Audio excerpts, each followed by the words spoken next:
Right there guys, this is Dale from Lone Wombat Airsoft doing an airsoft site review, the first one in quite a while I'm aware, of Shadow 1 Airsoft down in Derby, which is an indoor CQB site.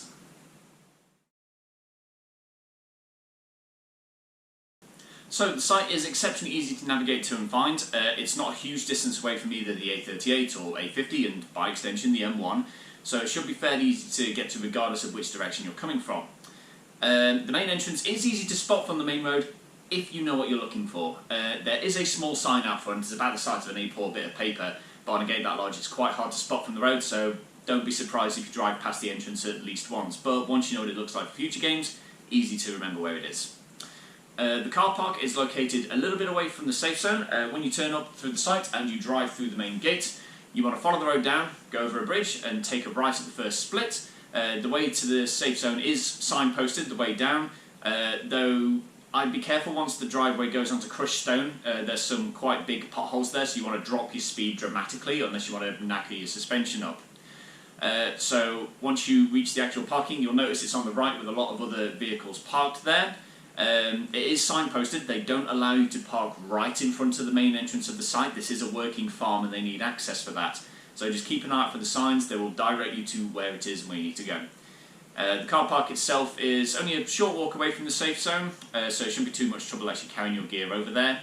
The safe zone itself is completely enclosed. It is an indoor one, so the weather should not be that much of a worry when you get there. It's a little bit on the small and cramped side when you get in there. There's no actual seating space, but there's plenty of stand-up benches and tables, so you'll be crammed in there fairly tight with other players, but you should have enough table space to actually do what you need to do and get everything set up for the games. Good notes about the safe zone as well. There are functioning bathrooms on site, so you don't need to worry about that. And the shop is directly adjacent to it, where you can find all the consumables you would expect and a couple of riffs on the wall in case you like the look of any of those.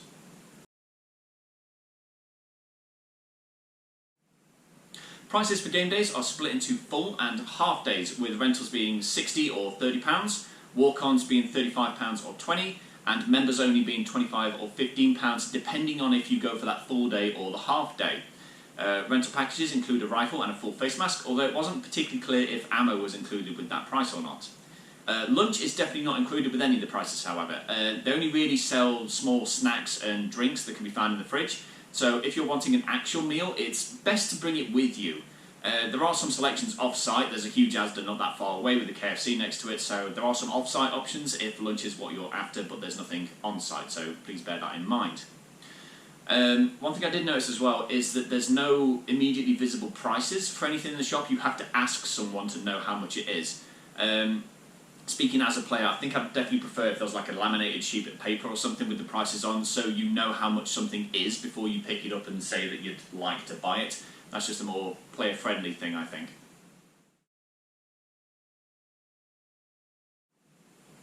One thing that definitely should be mentioned is that the site only allows the use of 0.2 or 0.25 gram BBs. Anything heavier than that won't be allowed on the site. FPS limits are strictly 350 for guns firing 0.2 gram BBs, or 313 if you're firing 0.25 gram BBs, and there is no full auto allowed on the site. You can use Mark 5 or 209 primer grenades on site, but they do not allow for smoke grenades, probably due to the very enclosed nature of the site with lack of ventilation. The minimum age limit for players is 13 or over, and anyone under the age of 18 must wear full face protection. And frankly, at the ranges you're going to be fighting in, I would strongly recommend that you wear full face regardless of your age. Like, you are going to need it at the ranges you're going to be engaging other players.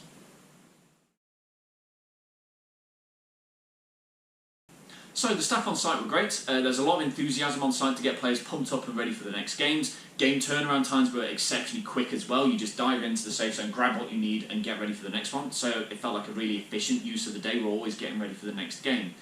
Staff were quite well informed as well. If I ever had a question about like how the site was run or what the game type was, if there was something to be answered, they always had an answer for me. The placement of staff during games was excellent as well.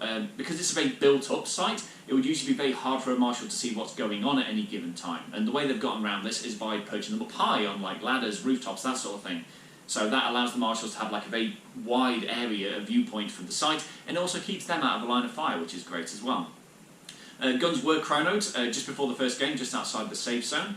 although players were allowed to use their own BBs and no tags were given out to guns that had passed the chrono test.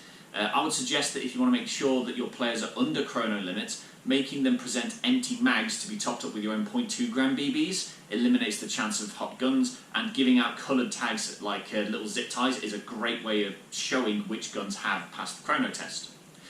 As for the players themselves, things were a bit muted at the first as everyone's hurrying to get prepped and get ready for the first game, but once we played through the first one, everyone seemed quite happy and light-hearted and very eager to chat and complimented each other about like specific plays or moments that happened in the games, so that made for a really great atmosphere. I couldn't pick up on much discontent about hit-taking from the other players, so that made the day feel like it was going really quite well as well. On the subject of hit-taking, I'd say overall it was great. Although there was a bit of a quirk I did notice during the matches. Because the site does not allow for friendly fire, it doesn't count. There's often something of a pause when a player gets shot, as they just look around just to see if it was a friendly teammate or an enemy that actually tagged them. I do know why they've implemented this. The site is filled with so many tight corners that friendly fire is inevitable, and it would happen so often that players would constantly be going back to regen because their own teammates shot them, and that'd be frustrating. They want to keep the players in the games as long as possible. So yeah, I agree with this rationale.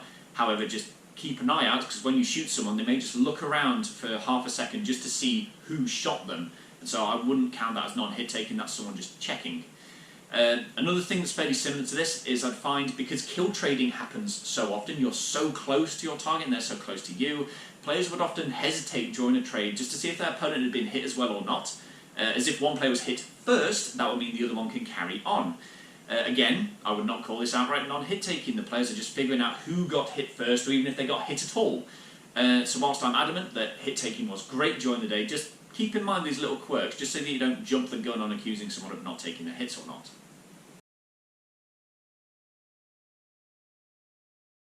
So what does the site feel like to play on then?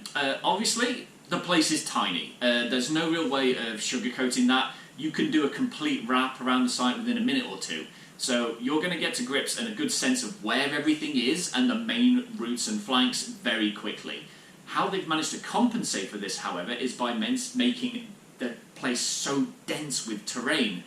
There's plenty of buildings and cover all throughout the site, with many angles of approach. Regardless of how solid the wall next to you is, there's always an angle that you can't cover and waste for players to get the drop on you. Combine this with games that prioritise constant respawning, and the way this mainly plays out is people keeping light on their feet and constantly moving. Turtling in a building can happen, but it's really not the way to go with this place. There are a lot of small holes under barricades and open doorways to duck into, so staying fast and agile is definitely the way to go here. The floor of the site is covered with a mix of powdery dirt and shredded rubber. I suspect the building used to be an equestrian paddock at some point, and this is great for sprinting about on, as you have plenty of grip, but it's also very quiet to move over. A downside of this, however, is that on a hot day it can get exceptionally dusty, especially in the air. They do spray the ground with water, and if it's going to be a hot day they will preemptively do this, but once people start running around, you will notice the air's going to start getting dry and your throat's going to get dry quite quickly. So what I strongly recommend is when you turn up, bring a big bottle of water with you. You are going to want swigs of this after every game. You will not regret this. And God help you if you trip over and get some of this stuff in your mouth. Like I did that the first time I went here, and the taste does not go away for the remainder of the day. So, what game types were played throughout the day then? Well, we started the day off with a very simple, quick team deathmatch, and the site is especially good for this because they have two large green buttons at either end of the site. So this allows for a very accurate count of who's been hit and the total scores for the team deathmatch. The game was starting to feel a touch one-sided towards the end, as the team at the top of the site had been locked into their spawn, but I was pleasantly surprised when the Marshals immediately rebalanced the teams before the next game. That next game in question was a single point domination. There was a rotating plank in the centre of the map, and whichever team's colour was pointing upwards when the time ran out would win, regardless of who had held it the longest during the match. Because there's only one capture point and it's dead in the centre, the game really allows the site to breathe, as you can spend a lot more time testing out new flanking routes or harassing the team's backline. Definitely a fan of this one. The last minute nature of the game really lended towards mad rushes at the end, as there was never a sense that the team holding the point couldn't be dislodged with enough force.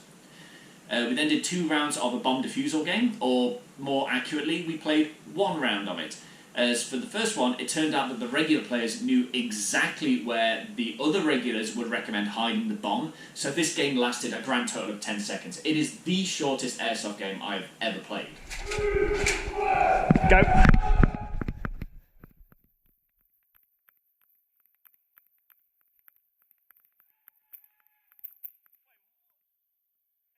Fucking joking.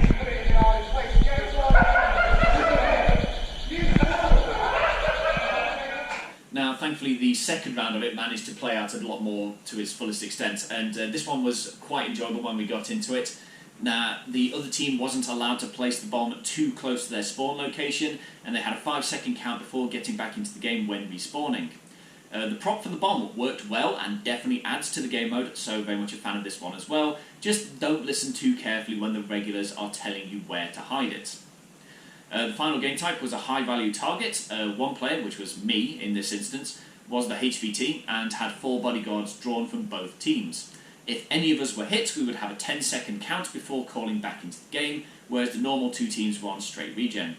The aim for this was for one of the teams to escort the HVT back to their spawn point, but this didn't actually happen during the game as we were dug in too deep. A couple of players got close, but they couldn't get me out before the respawn timers ran out. It's quite a good game, but I'd recommend that the timers for the bodyguard respawns be slightly extended. And for the HVT themselves, if they get hit, I think one of the bodyguards needs to come out and medic them for the same amount of time, because then you've got 2 bodies not facing outwards and focusing on the defence, which will allow both teams to actually capitalise and complete the game mode as intended.